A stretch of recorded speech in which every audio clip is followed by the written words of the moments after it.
it's always memorable when you come to Green Bay, but truly, it was the biggest camp fight. It sort of derailed everything. You could tell Matt LaFleur, dialed in as ever, was not, I mean, he's just not happy. He was upset. He said so before and after the interview as well. Nobody took the bait on the Micah.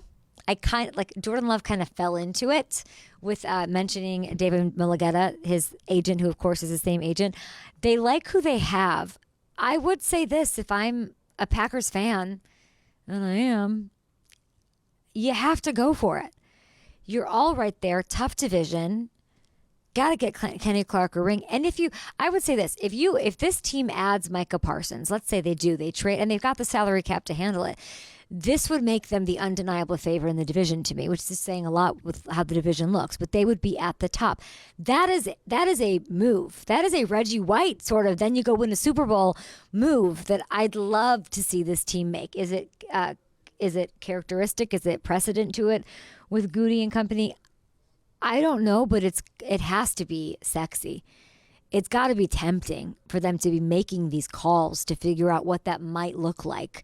And I know, and I will say this also. You don't want the Lions to have him. You have like 31-ish, I think was the number. The Lions have more. The Lions have 47 mil to mess around with decimal points.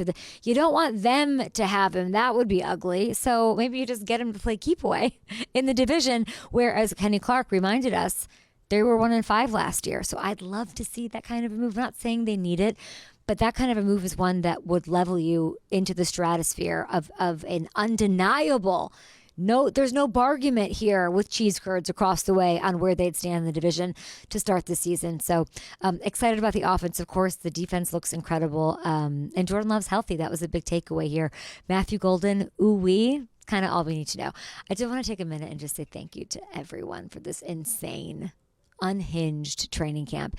And maybe people don't understand quite how insane it is to put out content every day, the travel, the I don't even know, the stamina to make it through. So it starts with Richard Issacow, who just put it all together, and last minute too, and that'll be in my memoir. But thank you to Richard for leading the way, making it happen. Him, Kat, our editors back there, all of our producers in the control room in LA, making it happen, cutting things up, getting it where it needs to go. Some of the faces that have joined us in and out of camp that are a part of our team or additions to our team along the way have been really amazing.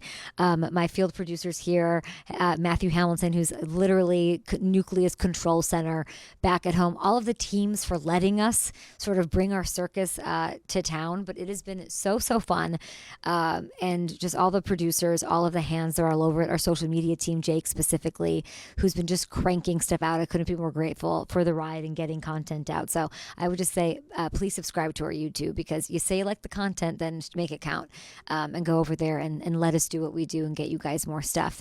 Like I said, big thanks to the teams, the people dealing with transportation.